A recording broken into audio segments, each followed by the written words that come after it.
And perfect. And we are live.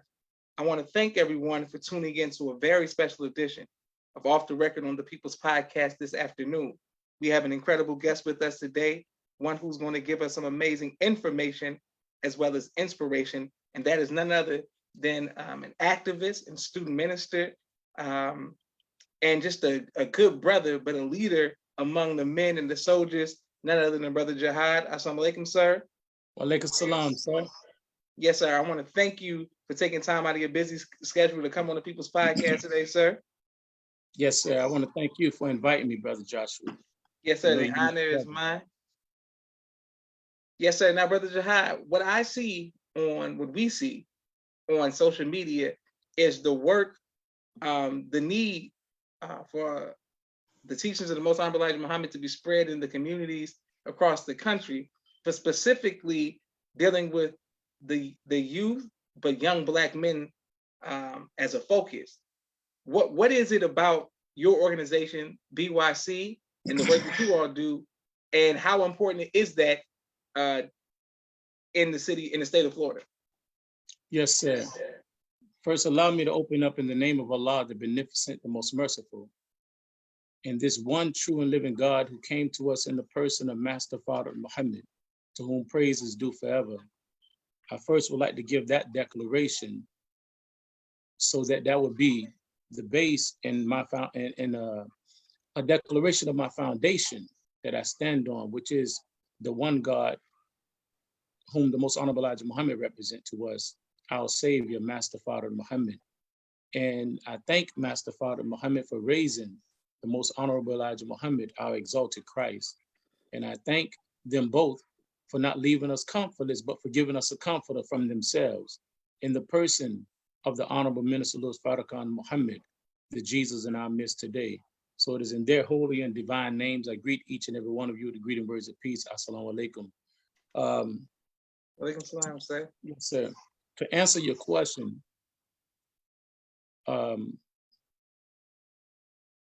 as you know, BYC is an acronym that stands for Building Your Community. And these are young brothers, and we have an elder board as well. But these are young brothers and sisters who have vowed to give back to a community that we ourselves had hands in destroying. So we go out into the streets standing between the gang and the gun. As you know, a few years ago, three of our brothers was shot down while doing the work in the community in the Roberts Park projects. They was caught up in the crossfire between two rival gangs while out there propagating the word of the Honorable Minister Min Farrakhan as he's been guided by his father, the Most Honorable Elijah Muhammad. These brothers are from the streets, but that shooting didn't make these brothers bitter. It made them better. Yes, we still have trials and tribulations, but we still strive and fight on behalf of our people. What make us bond is the G codes that we created among ourselves. That is not something new under the sun. We just say that I wouldn't rob my brother. I wouldn't cheat my brother. I vow not to take on my brother's wife, girlfriend, or significant other. I vow that I will treat my brother's children as if they was my very own niece and nephews. I will not violate them in no way.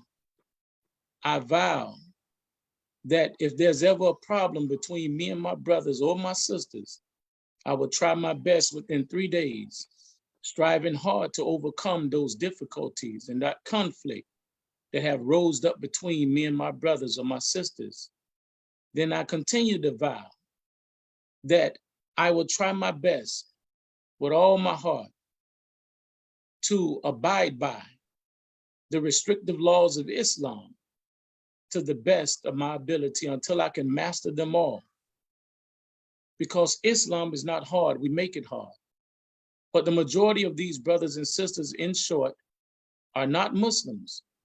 These brothers and sisters are just brothers who had hands in destroying their community and are willing to help rebuild a community they didn't design, but they was affected by and affected the community themselves because of the way it was designed.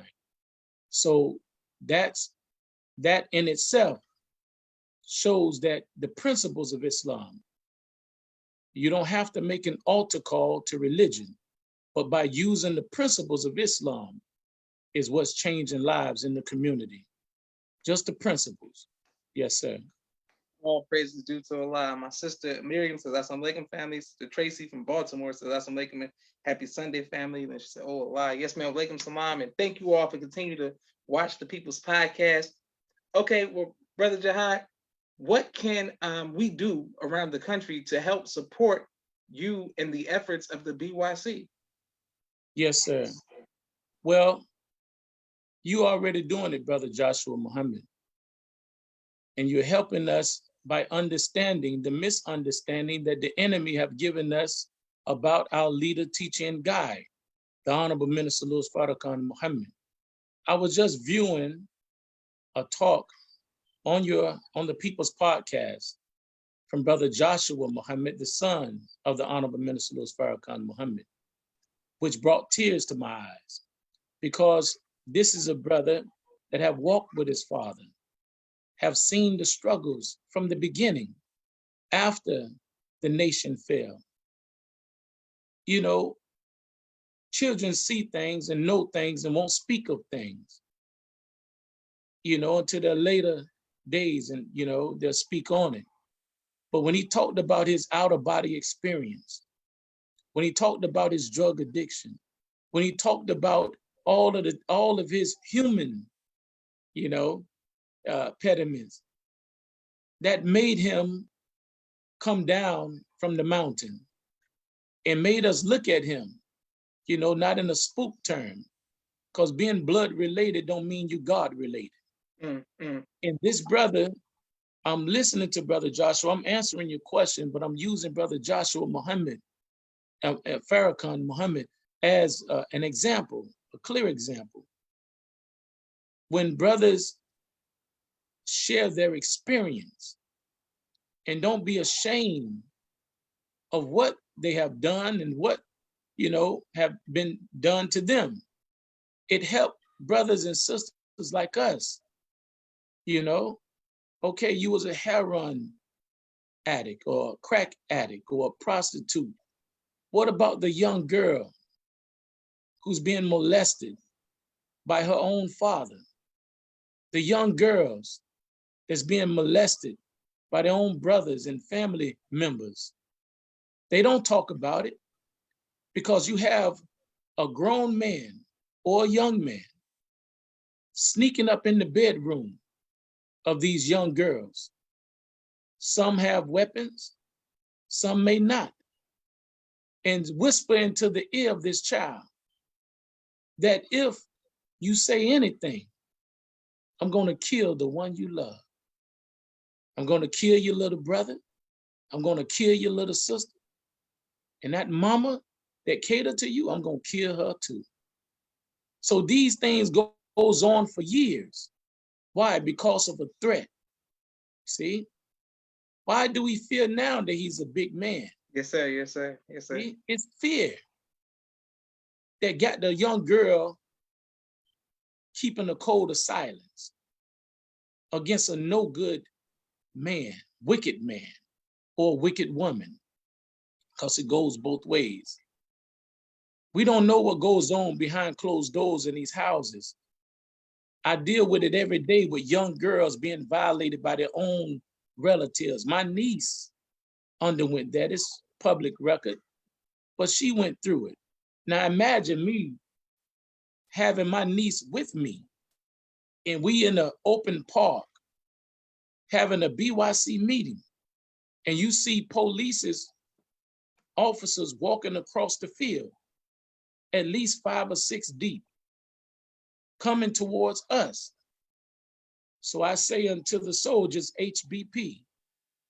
That is a code for high blood pressure, silent but deadly. All general orders in effect. So whatever's about to go down, just be silent. But if it go down, be prepared. And we didn't know why they was coming over towards us. But when they got to us, they asked for my niece. And she knew what her father had done to her, or allegedly done to her. I didn't know. So I broke down and cried and asked why you didn't tell me, because I raised her. See? So we don't know the secrets that our mothers have kept for so many years. Yes, sir. Our aunties, we don't know.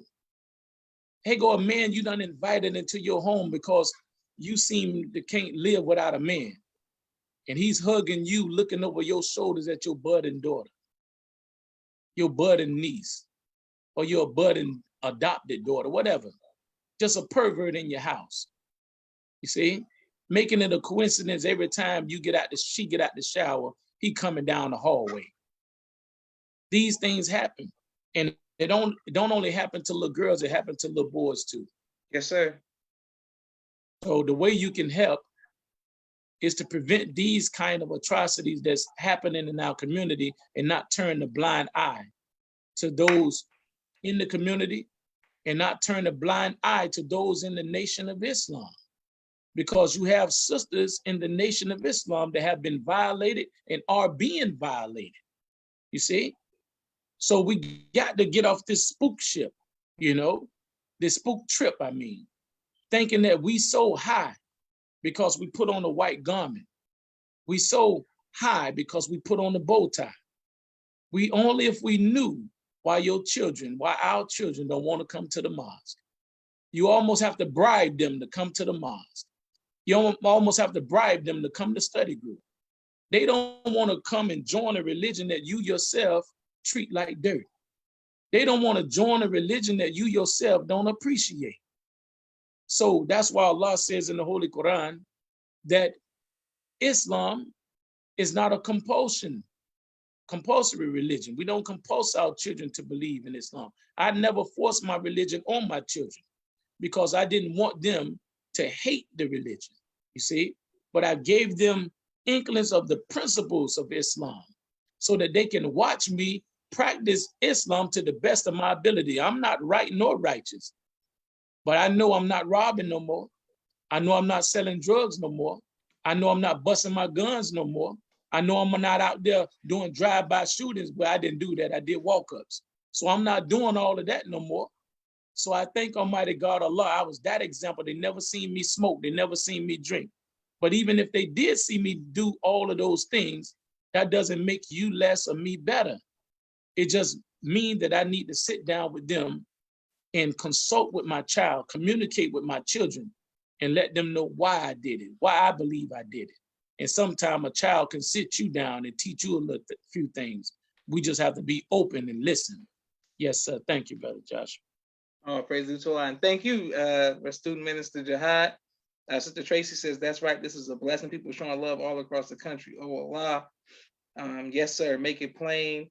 It's a sick pandemic worse than the coronavirus. This happens too often. Keep speaking on it. Help us help ourselves, sir. This is truth.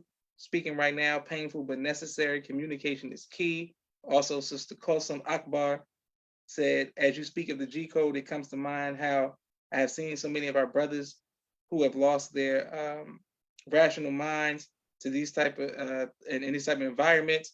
Yes, sir. Thank you all. Thanks to Coach. Thank you, Sister Tracy, and thank everyone who continues to watch the People's Podcast. My next question, sir, is I see you do a lot of work not only in the community, but I see you do a lot of work with the different sects or sets of Muslim, the Muslim community.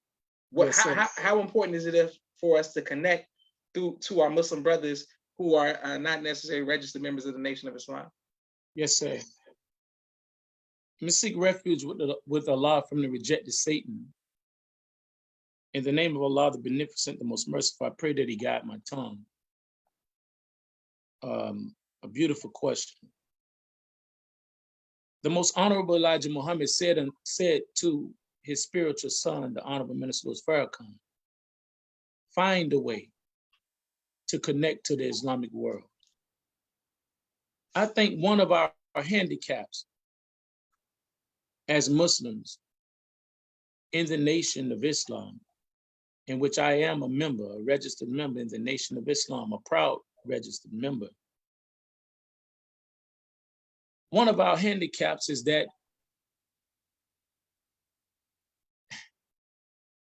we somewhat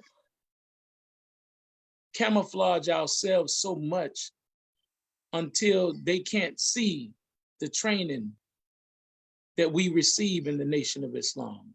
Mm-hmm. We try to use technology, if you will, by dummying ourselves down. We're not to follow them in the world of Islam, as we say.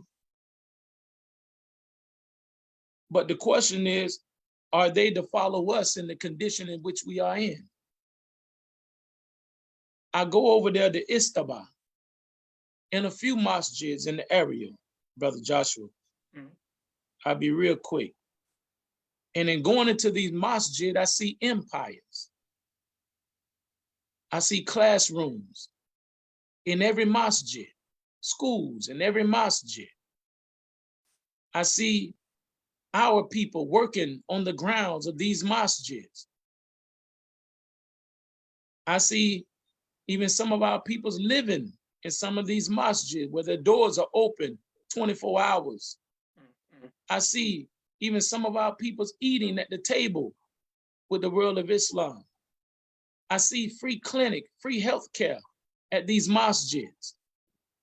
Now, as a registered member in the Nation of Islam, I have to look at the masjid. Then I have to look at my house. I have to look at the land that they own, the buildings that they own, their operation, even the Church of Scientology. The minister is a very wise leader. Study the white man, for he makes no excuses for his mistakes, right? That's right. So instead of studying, we try to be like him. So I look at the house and I look at our house and say, damn, excuse my French, we in the dugout. We boasting and we having meetings in the dugout. We having meetings in a shotgun building, sometime in bars and barbershops and so forth. You know, this not to throw shade on us, but the most honorable Elijah Muhammad say, you have to show a man his face in order for him to change his face. The Honorable Minister Min Farrakhan said, if every white man was to die tonight, we'll have a problem tomorrow. He said, if every Chicano and Native American, he said, if the white man died tomorrow, you will have a problem the next day. He said, it's not the white man. It's something that is going on within us. We suffer from what our own hands wrought. Us. We can't point at nobody but us. There's no white man in the mosque, and we having all of this fitna and chaos in the mosque with no white man being there, but there's a white mind in the mosque in black flesh. Now, to answer your question, why do I, how do I, why do I, and how do I go among other religious sects, especially the world of Islam? When I came into Islam, I didn't want to be a Muslim, as I exclaimed on the first part, but it was my homeboy who wanted to be a Muslim. And after doing these 27 years and 3 years mandatory in prison, which I ended up with 10 years with 3 years mandatory in the Florida State Prison. My homeboy wanted to be a Muslim. I had my experience with Islam as a young man.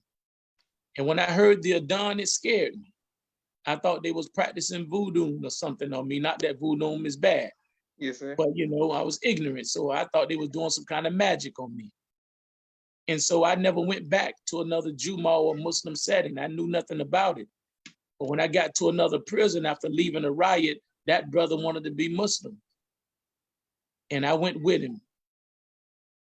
And another homeboy came up and took him away, called him away from me and this imam at this prison. And this imam name was Y.L. El-Akoni. He was from Kuwait, Arabia, the city of Kuwait, as an Arab.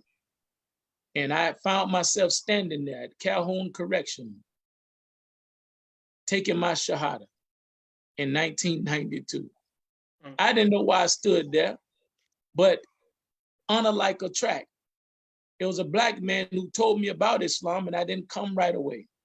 Now here's an Arab who's inviting me to Islam and telling me to go and make ghusl or take a full shower and get on your knees and pray. I didn't know how to pray. I knew how to call on Jesus. I know how to play with God and say what I'm going to do and don't do it. Yes, sir. And Yes, say, sir. Yes, he'll sir. forgive me. You know, I get a headache. I get a headache and he take the pill. So I became Muslim in 92. And so I knew a lot about the world of Islam, the hadiths and so forth. I taught myself how to read and write Arabic while in solitary confinement for 3 years. While in solitary confinement for those 3 years, I taught myself, I used the same curriculum the brother from Jacksonville, Florida, older brother taught me how to read English. I didn't know how to read English. So I didn't know how to read. I didn't know how to read nor write. He taught me that in solitary confinement at Lake Butler.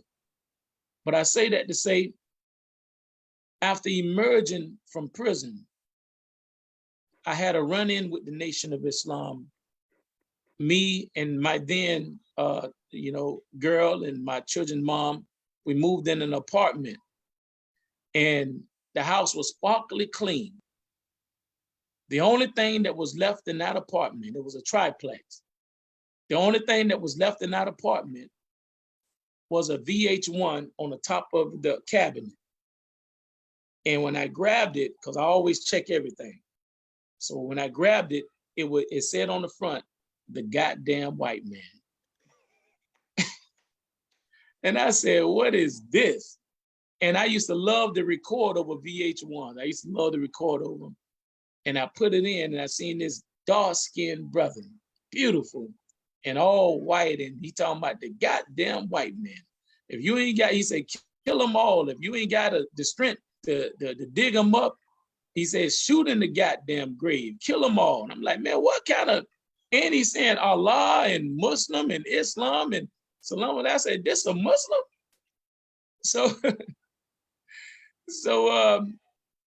it was Dr. Khalid Abdul Muhammad, and a very interesting man, but I never heard Minister Farrakhan. And while I was out, I met Brother Stanley Muhammad. I believe he's in Atlanta now. Yes, sir. Yes, sir. Brother Stanley took me to my first meeting. The world of Islam, who I was with Imam Waterdeen Muhammad's community. I didn't know nothing about the different denominations.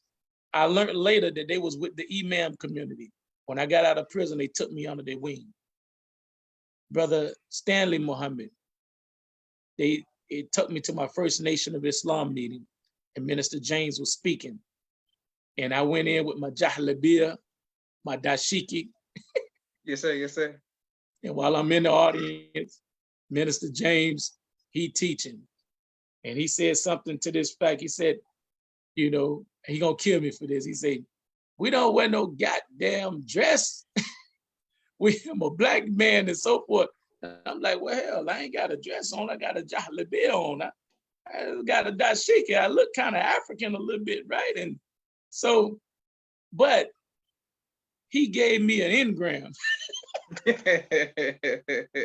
I never wore another jahlabiyah since then, but I had to look at, because I was already listening to Khalid Muhammad. Identity crisis.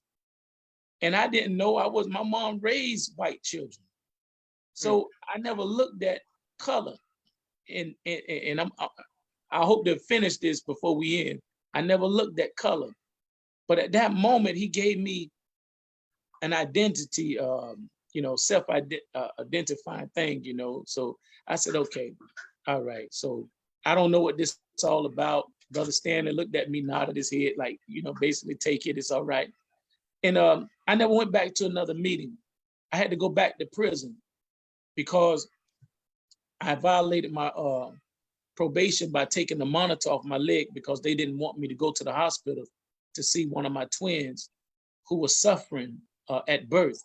And I told them, well, y'all will find me at the hospital, because I wasn't scared to do time. They had gave me so much conditional release, then they was monitoring me, trying to keep me from going here. I could be 2 minutes coming home, and they threatened to violate me. So that was that. And I violated and went back to prison and had my experience with the Nation of Islam and joined while I was in prison in the Nation of Islam. And it's been a beautiful thing ever since. And very different than the world of Islam, but a beautiful, beautiful thing if rightly understood. And that's what you're doing by you inviting, I see you've invited one of my relatives on, her and her husband, the daughter of the secretary of Master Father Muhammad. Yes. We'll get into that. But I looked at that podcast and it did a lot for me. And I'm pretty sure it did a lot for many more. Yes, sir. It's you, Brother Joshua, that will be directing traffic by the permission of Allah, by calling out these brothers and sisters from out of their cubby holes to give us the history so that these jewels will not go to the grave with them, so that they can give unto us the history and not his story, but the history that we really need. All praise to Allah. Yes, sir. Excellent. Thank you very much, sir. People are showing you love all across the country. I can't wait to put this on YouTube. Sister Tracy says it makes sense for us to, no sense for us to gangbang in our respective faith houses. The darkness will continue if we don't unite our lights. My sister Naima says, peace, family. Alhamdulillah, Sister Tracy. All praises to Allah. Yes. And everybody just showing you. All praises to Allah. And then Sister Tracy also said that we are supposed to be a collective community. That's what Prophet Muhammad, may Allah forever be pleased with him, wanted us all to do. Excellent. And thank you all for your comments. Can't wait to put this on YouTube. Please let us know where you all are watching from as well. All right. So yes, sir. Speaking of prison, I have a playlist that I'm working on right now. It's probably over 50 interviews that I've done with men, maybe one sister, but the majority of men, 98% men who I've interviewed with who've been in prison and or jail. I study it. I watch the movies, Shawshank Redemption and Lockdown, all these different, Orange is the New Black, all of these different things, to try to steer our people away from that, way of life. Is it something for you being in there? Is it something that's a rite of passage that you got to go in order to have that aha moment or that breakthrough? Or is there something that you think that you can share with young men and women to stop them from going? Or is that something they got to go through in order to hear the call? A lot of them got to go through it, brother. Because how can you have a testimony without a test? Yes, sir. Yes, sir. Yes, sir. I remember my brother tried to stop me the night that I got shot up, the last time I got shot up and went to prison. It was chained to the bed. No matter what he said, it couldn't stop me. And I kept throwing rocks at the chain gang. You listening to me now. I'm not speaking how I spoke back then. I didn't give the middle finger to the world. I'm not giving the middle finger to the world. Now, I did then. I blamed God.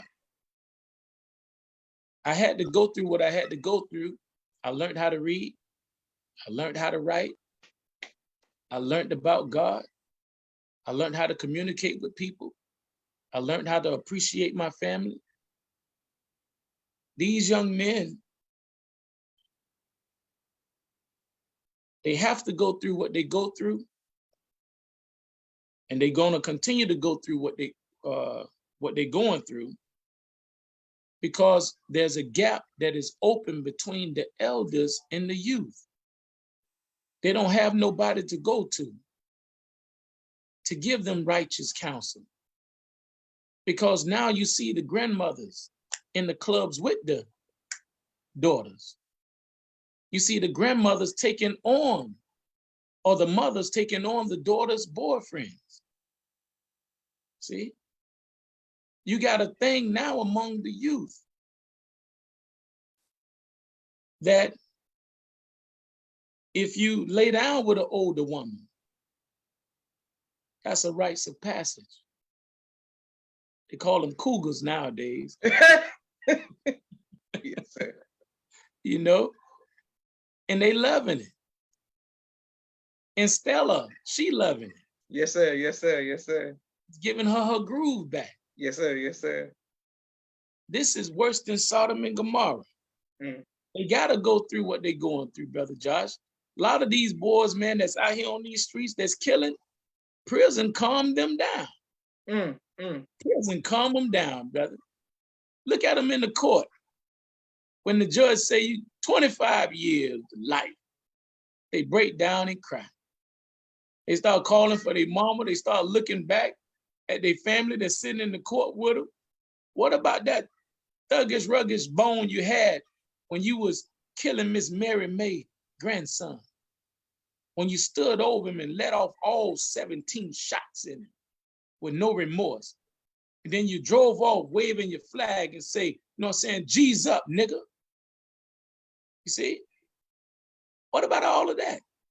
And then if you can't fight and you go to prison, you got to result, you got to be a part of some kind of gang.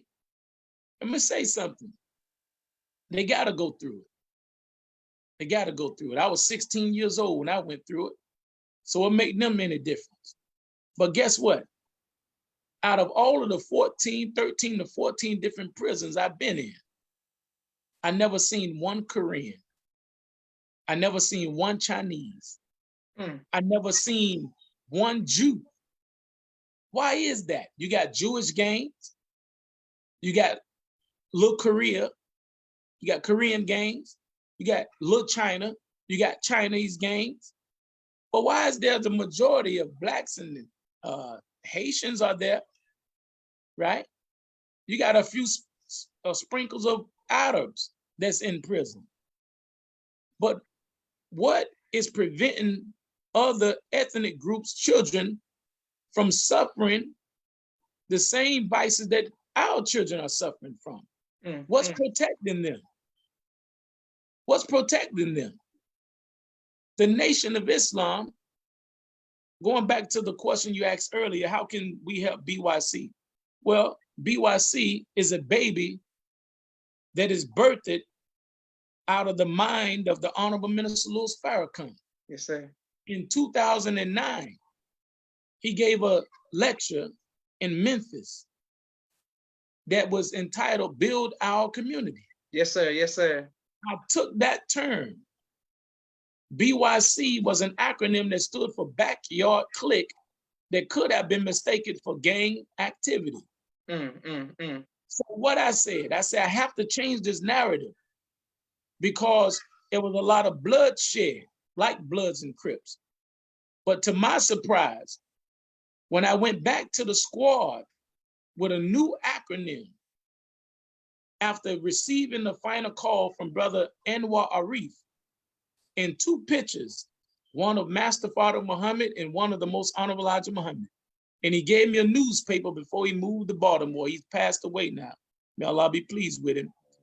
And he gave me the final call newspaper that read in 2009 in big, bold, red letters, Build Our Community. I say, that's it.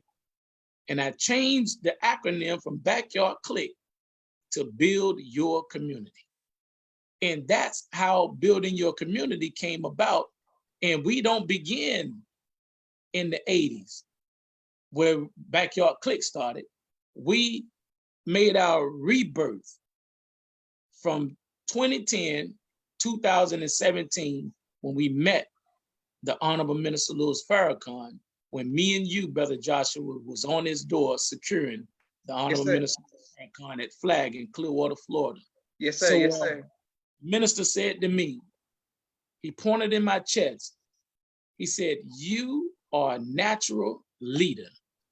He said, Allah love you. I love you. His exalted Christ love you. And I want you all, pointing at BYC, I want you all to help him, help me get our people. And that's what he said. And then he said, stopped abruptly and looked at the soldiers and said, I don't want y'all worrying about money. Don't chase money. Don't bother this brother about money. He said, that's when he said, I want you all to help him, help me get our people.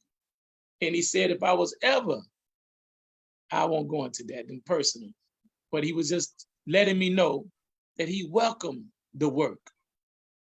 See, welcome the work, you know. I just have to remain humble so that I don't want to fall on my own arrogance, my own ego, my own sword. And then he will continue to feed me while he's here. And I don't have to call upon him when he go up yonder to be with his father. All praises into Allah. Yes, sir. So, Brother Jihad, so you mean that Brother Joshua was, soldiering back in the day? People saw me on post, doing that a little bit. You know what I mean? So we soldiered together. We got some war stories together, or right. Putting it down in Tampa. All praises due to Allah. A lot of people, they don't see that side of me because they see me in people's podcasts now. So that's good to know that me and Brother Jihad was soldiering together. All praises due to Allah. So Tracy said that's her brother. She's from Baltimore. May Allah forever be pleased. Brother Alec is showing you a lot of love in the comments. I think this is his first time watching. Thank you, Brother Alec, for watching and showing Brother Jihad love. Yes, sir. My next question for you, sir, is, okay, so let's go back to Tampa. So we're in Tampa. We holding posts. The minister says those words to you. Tampa was very impactful for me because of Dianetics. And me observing, walking with the minister, so doing security for him and seeing how important that was to him. So I was like, oh, no, I went back. I was like, oh, I got to get audited. I got to go full steam ahead. But how important was the minister coming to Tampa, then leaving, and the work after he left? How important was that for you? Well, let me seek refuge with Allah again from the rejected Satan. In the name of Allah, the beneficent, the most merciful. And I pray that he protect my words and guide my spirit and my heart. It was unexpected of me meeting the Honorable Minister Farrakhan. And I'm gonna say something on here in which I may have mentioned once or twice, but I'll say it here on the People's Podcast. Because I never said it on a broad stage like this. And don't think little of yourself, brother. I'll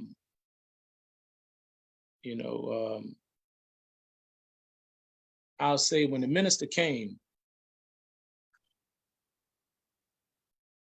Brother Rasul Muhammad, Minister Rasul Muhammad. Yes, sir. Yes, sir. My cousin, the biological son of the most honorable Elijah Muhammad. I'm gonna jump a lot of hurdles for various reasons. But Brother Rasul asked if I can go out and get the brothers and sisters who are out in the streets banging. He didn't ask me personally, he just asked the fruit. And all the fruit was there. And they all suggested that I can go out into the streets. So I said nothing of myself. It was the fruit that said, Brother Jihad can do it. He asked who can go off into the masjids and get the people. It was the fruit who said that Brother Jihad. And there was a brother there, Brother Richard. He had a relationship with brothers in the, imams that was in the masjid. So I didn't say these things of myself. And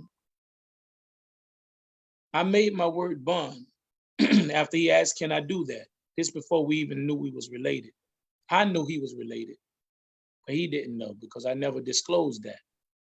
That's not something to boast in. That's something you have to be very careful with. Yes, sir. Yes, sir. And so after he said that, I went and got the soldiers and we came out deep. The brother was going to go to his room, and there's many that can vouch for this, Instead of Brother Rasul going to his room, he learned that the brothers was there at the command center. And he didn't go to his room. He came straight to the command center in Class C. And he sat down with us. And we was in a circle. And he talked to the young brothers. And there was a lot said. And Brother Rasul said, do y'all see what's happening to the laborers? He said, this brother is building an army on your flank. But these was all relatives as well. See, that was banging, you know, that was willing to accept Build Your Community acronym. They didn't know what I was doing, but they trusted me. I wasn't taking them to go do no hits. So they trusted that whatever he's doing, I know is right. Minister Farrakhan came down. The Honorable Minister Farrakhan came down.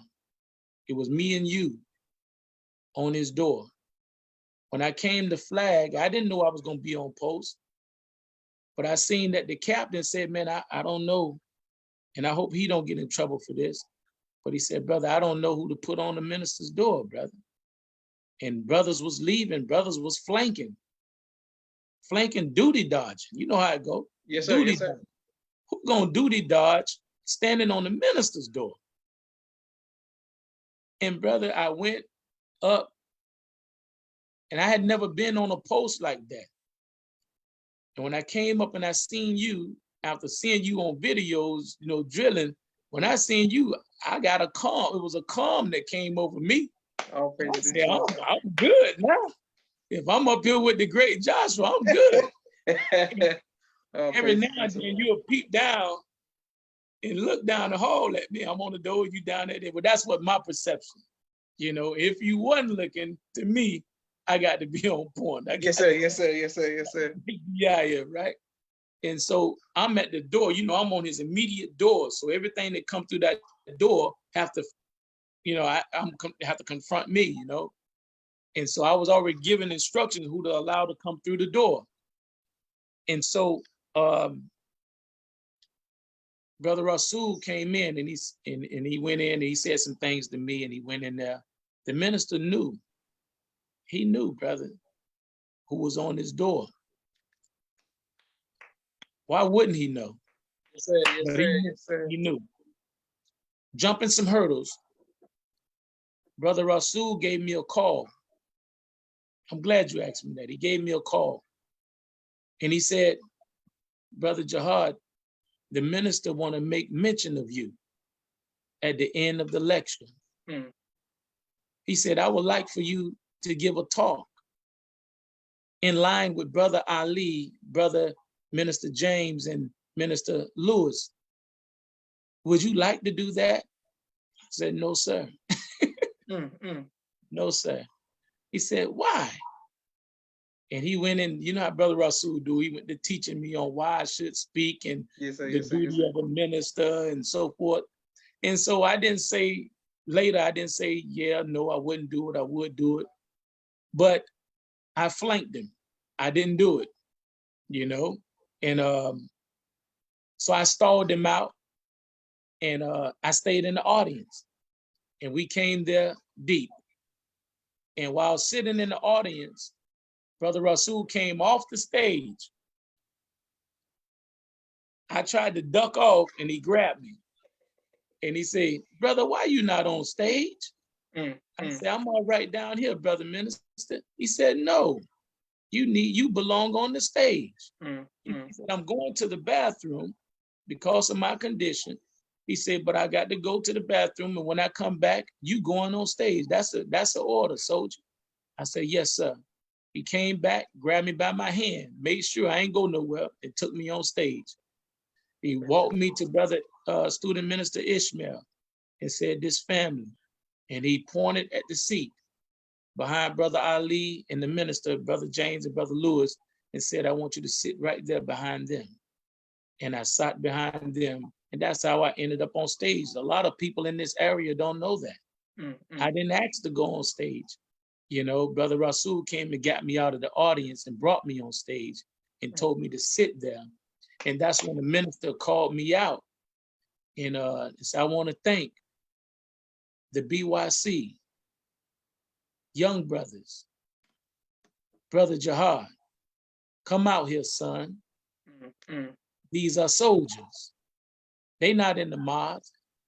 You don't have to be in no mosque to be a soldier. You just got to have it in your heart.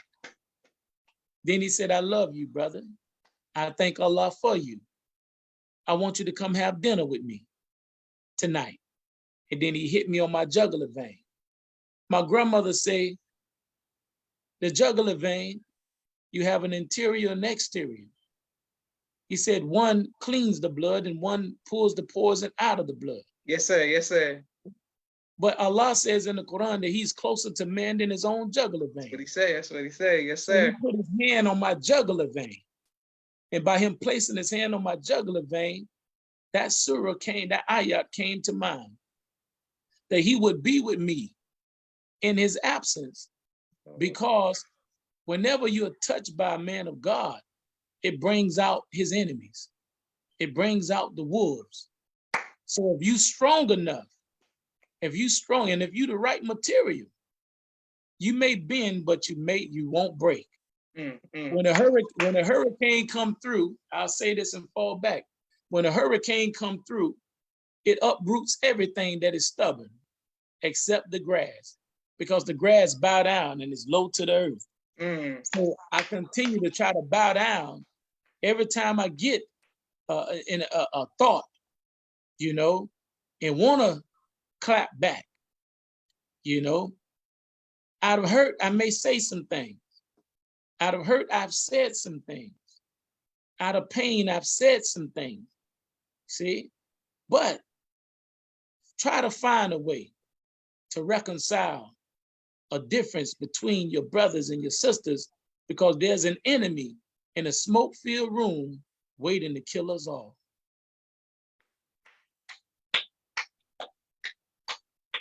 Excellent teaching, sir. Praise due to Allah. Sister Tracy said, beautiful reflection. She would have had a face full of tears, humbling. Brother Alex said, that's why you were on the stage crying like a big baby, sir. And Sister Tracy says, that's right. That's a major post. And then, okay, everybody was just showing you love. Can't wait to put this on YouTube. All right, my next question, sir, is now that you said that we got to go through it, it's something that it's a rite of passage. Like no matter what happens, you got to do something like that. Once we all return, or if we return, Allah's offer returning to mercy, and we're able to accept our own and come to the mosque, what should the spirit be once we see generations that have people who've gone through things and come back? What should the spirit be towards them from your standpoint? Well, I think we fumbled the ball. That don't mean we can't pick it back up. When the minister directed us to Dianetics, that was to handle something that was going on inside of us. That was to eliminate the tyrannical leadership, you see? But we dropped the ball. You don't be quick. We so quick to push people out and so slow to bring them back in. You should have a way, set up a program that would nurture the baby back out, not into the world, but allow them to go through what they have to go through according to the provisional constitution. So if they violate a law and you're justified in implementing the punishment that that law requires, then you apply the law, but apply love with the law. Yes, sir. Yes, sir. And then you put the brother out or the sister out, but don't allow the brother or sister to go savage by totally excommunicating with them, as we did the devils. The devil went savage. He lost everything but the language. That's right. Even when your children, our children, are suspended from school, there's still a teacher. The teacher still send homework home. See? The teacher still stay in connection with the parent and the student. There should be somebody, instead of investigating how you gonna crush me, and since you can't inspire me, you conspire against me. So instead of doing all of the negative things that can be perceived as negative, try loving the brother enough or the sister enough to stay connected. Keep them on the line with the language. So when you bring them back in, they won't be disgruntled or bitter. See? So now you saying, all right, your time up, and the brother show up at your door and he want to kill everybody in the building. Because nobody, you know how it is. See, when we went, those who've been to prison can relate. And those who haven't been to prison can relate on the other end. Most inmates, most people that go to prison never did anything for you, but expect everything from you. And while they in prison, they build up this delusion in their mind that everybody should take care of me. Everybody should be writing me. So when they get out, they see Brother Josh and say, man, nigga, go ahead on, bro. You ain't write me, bro. You ain't send me one dime, one letter. I didn't know I had to. Since I wasn't communicating with you when you was out. Hell, I could count how many times you came by my house or rung my phone. So what make you think I'm gonna allow you to treat me like sandpaper while I rub you smooth by sending you all my hard-earned money and I'm looking like sandpaper, all raggedy? See? So when these brothers come back into the mosque, welcome them, yes, but don't treat them as if they the skunk of the planet Earth. And the majority of us that welcome or treat them like that was not always in the mosque ourselves. These was the brothers and sisters that held the fork down while you was out there playing. You was in the clubs, you was on drugs, you was hoe-hopping, you were doing all these things while these brothers who you formed this coup against, sometimes their coups formed against these brothers and sisters. Yes, sir. And, Yes, sir. And they are pushed out, forced out by the permission of Allah. And this is why they can't be bitter. They have to take it to show and prove that they are the right material. Because love transcends hate. Allah says in the Quran, and I'll fall back, Allah says in the Quran, Allah says, do not let the hatred of others turn you bitter.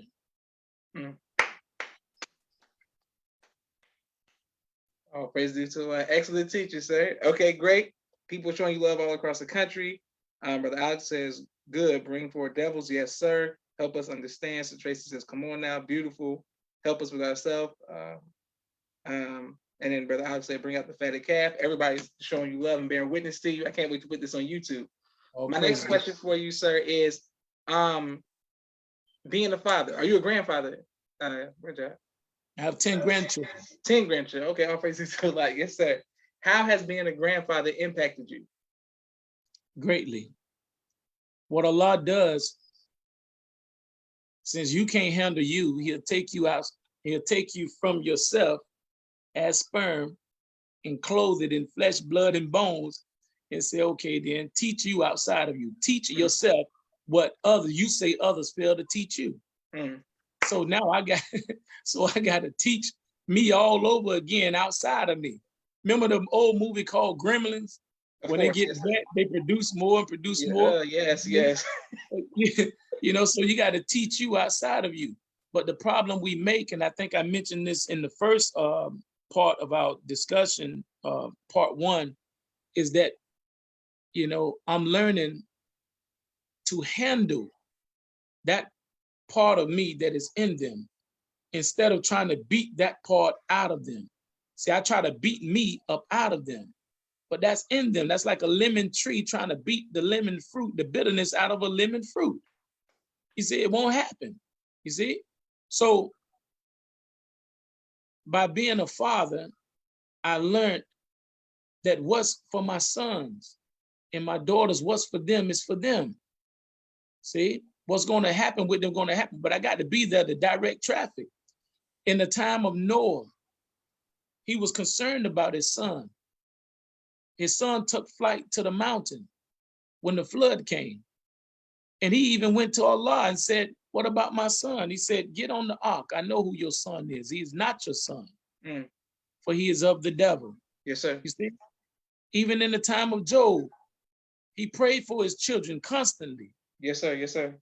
He was always found eschewing evil, seeking refuge with God from the rejected Satan who was lurking about his home. Why? Because there was something in Job's home that the devil wanted. And what was that? His children. Because his children had made a vow with the devil. You see, read the first part of Job. They had made a vow with the devil.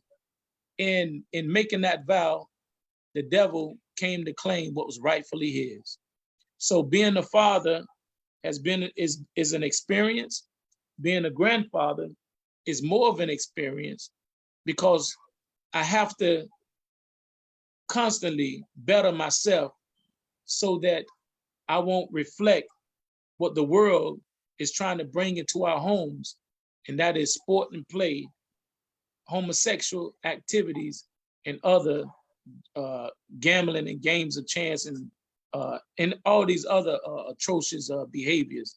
I have to try to be a better example, even if their own mothers and fathers are not that example. Being a grandfather will shows that I have to be the example and cover down for my sons and my daughters if needs be.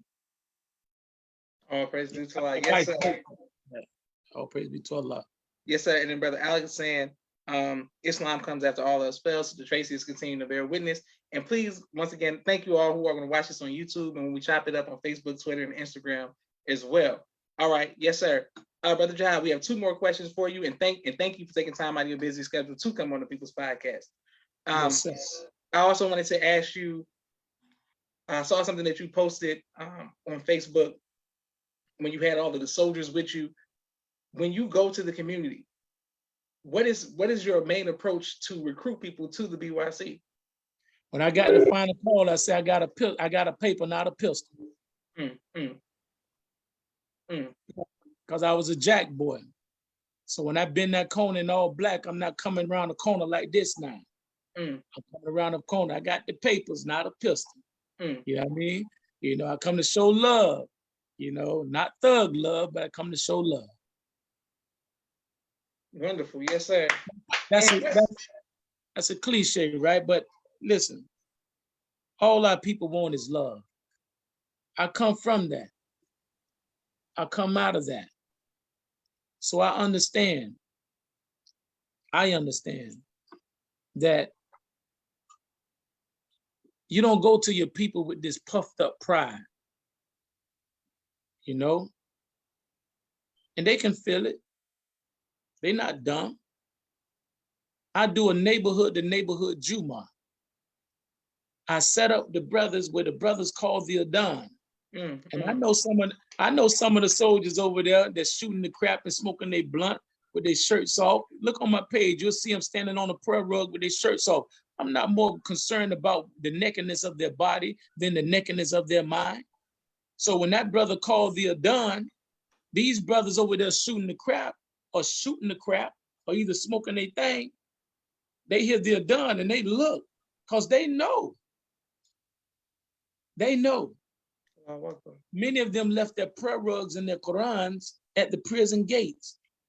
So they just need a reminder. Allahu Akbar, Allahu Akbar. Yes, sir. Yes, sir. We have to understand that we're dealing with a suffering people. And when you hear the Adhan, we're mimicking Bilal radiallahu anhu. May Allah be pleased with him. And Bilal, Prophet Muhammad was trying to find a way to call his followers. Yes, sir. Yes, sir. He looked at the instruments. He looked at every religion, how they summoned their people to prayer. But then he heard the sound of an Ethiopian. Yes, sir. Who was being prosecuted, persecuted, wrongfully accused, and refusing to be a slave. And they was torturing Bilal. So he didn't hear a voice of Luther Vandross. He didn't hear a voice that sounded like a Mahalia Jackson.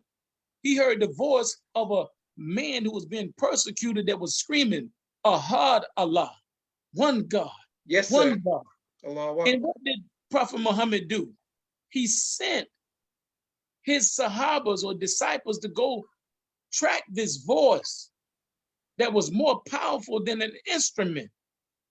The scripture says that Allah heard the cries of the children of Israel. That's right. That's right. If Allah is beyond the sun, which is 93 million miles from the earth, and he heard the cries of the children of Israel, then how powerful is the black man and black woman's voice that the God can hear the cry? And Prophet Muhammad heard the cry of Bilal. And he went and purchased Bilal, following the laws of the land. But listen to what Bilal said to Prophet Muhammad and his disciples. I will follow you, but I vow to kill my oppressor. Prophet Muhammad never reprimanded him nor repudiated him. In battle, Bilal killed his oppressor. Allahu Akbar. Nowadays, Prophet Muhammad would have been giving him high five. Yes, sir. And moved on. See? But I say that to say that when they hear the call to prayer, these young brothers get up off of this. Hold on, let me put this charge on. Yes, sir. Sister Tracy says, "Come on now." Brother Alex says, "Give the people a clean glass of water." Sister Tracy said, "This is beautiful. You're a soul-stirring interview. I'm so grateful to allow you get to watch live." Yes, ma'am. And Sister Tracy, we look forward to you coming back to share with us some of your words of wisdom, through whether it be through spoken word or just you speaking. You always speak life into myself and to the viewing audience of the People's Podcast. So we thank a lot for you, Sister Tracy, out of Baltimore, Maryland. I want to thank everybody else who was watching all across the country. And we're right back to Student Minister, Brother Jihad Muhammad, right now. Yes, sir. We're listening with you, sir. Yeah. So when they hear this call to prayer, Allahu Akbar, Allahu Akbar, God is the greatest. Yes, sir. God is the greatest. It's acquainting them with their creator. Then he tells them, Hayya ala salah, come to prayer. Yes, sir. Now imagine Prophet Muhammad, instead of him choosing the beautiful instruments of the world, he chose the voice of an Ethiopian. And the hatred that Bilal received from those who follow Prophet Muhammad, the other Arabs and followers, and going back to what I was saying about the minister and any divine man, when they touch you, it brings out their enemies. See, it brings out their enemies. Yes, sir. And so you are used to bring out the enemies of the chosen of God. But you also become a chosen vessel of God because you're connected with the man of God. And by you being connected and chosen by the man of God, you also are chosen as long as you remain humble and in line with the chosen one. See? So consider me a made man. Yes, sir. By the God. Yes, because sir. I haven't wavered. Since he's been gone, I've received many attacks. But these are from ignorant people. You see, and due to my own ignorance. So I had to really go to Allah because I didn't understand. And when it was given to me, take much. Allah is with those who are patient. Yes, sir. Persevere. Patient in prayer. I had to constantly pray and constantly praying. So it all will work out. It's all working out. We just have to remain patient, but we can't be punks while we being patient. There ain't none of that over here. Yes, sir. Yes, sir. And I don't know how to do that. Yes, sir. But, and Tracy says, a black man, come on now. Yes, sir. Wonderful. Okay, we have one more question for you. Now, we want to try to get you back in. We want to get you in rotation, Brother Jihad, so we can bring you on, inshallah, at least every 4 months to touch on certain subjects that I have that I really would like your input on. Yes, Um, sir. yes, sir. But I do want to talk about this Ramadan. Yes. We didn't get to bring you on during Ramadan. How important is Ramadan individually for us, and how did it personally impact you specifically this last Ramadan? Well, when you look at the word, when you look at the word Ramadan, in the word Ramadan, you get the word ram. Abraham was instructed to sacrifice his son. Yes, sir. Yes, sir. And in substitution for his son, there was a ram that was caught up in the bush. That's right. Adhan, again, we was talking about Balal, and that is the call. So we are being called to sacrifice something on behalf of self in our community. Ramadan, a month of burning. They say during this month, Shaitan is locked up. But since we don't believe in a spook God nor a spook devil God, Yes, sir. Yes, sir. the only Satan that is locked up is our animalistic passions. The only Satan or devil that is locked up is our self-restraint, that which we are restraining ourselves from, right? Here it is, your woman, fine as wine to you. And you can't seem to resist her. And there's some women that'll make you put, some women, I'm talking about your lawful mates, that will make you put your Quran down. Yes, sir. Yes, sir. Yes, sir. You know? And who doesn't necessarily believe in your God and want to challenge your God. That's what they're gonna do. Want to challenge your love for your God. Yes, sir. Yes, sir. You love that God so much more than me. That's a person that want to be your God. That's right. That's right. And so you trying to pray and she getting naked at the door. Yeah. You don't want to eat certain things. You see, she push it right on you. Yes, sir. Yes, sir. And vice versa with the men. She getting up and praying, he laying down, rolling over. Don't want to pray. In the beginning, they start out praying together. And all of a sudden, man, leave me alone, I'm tired. So how do I'm speaking for me as well. My mouth closer to my ears than it is to yours. Yes, sir. So I hear my thoughts first. Yeah, Ramadan for me, I don't just focus solely on the food aspect, because Ramadan is a month where you free a slave, and the first slave is yourself. Yes, sir. Yes, sir. Free a slave. You see? Okay, me not eating all day. I think Ramadan is a preparatory command on how to eat to live for the Muslims. Because you got the world of Islam. If you ever engage the world of Islam and their the iftar after the breaking of the fast, yes, sir. Brother, they eat like they never ate before. Yes, sir. So I can see how they can go throughout the day fasting because they fill their stomachs up at night and in the morning with suhoor. So it's like they done ate 3 or 4 meals. So to go a few hours in the daylight hours is easy because they've been drinking and smoking and everything else at night and before the sun rise. Master Father Muhammad came to give us a long-lasting Ramadan by teaching us how to eat to live 1 meal a day. Yes, sir. Yes, sir. So during the daylight hours, by the time we get ready to eat, the sun is almost going down. See, we only, in the nation of Islam, there's only a few hours, you know, left before we eat, before the sun go down.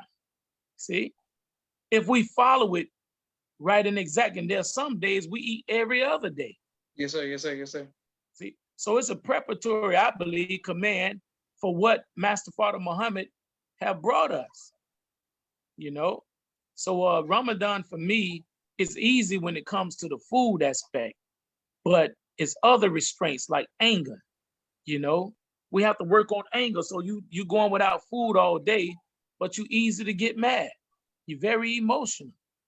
And some people that go without food, man, they get very emotional. Yes, sir. You know what I'm saying? So Ramadan is a beautiful thing. It works on the man and woman.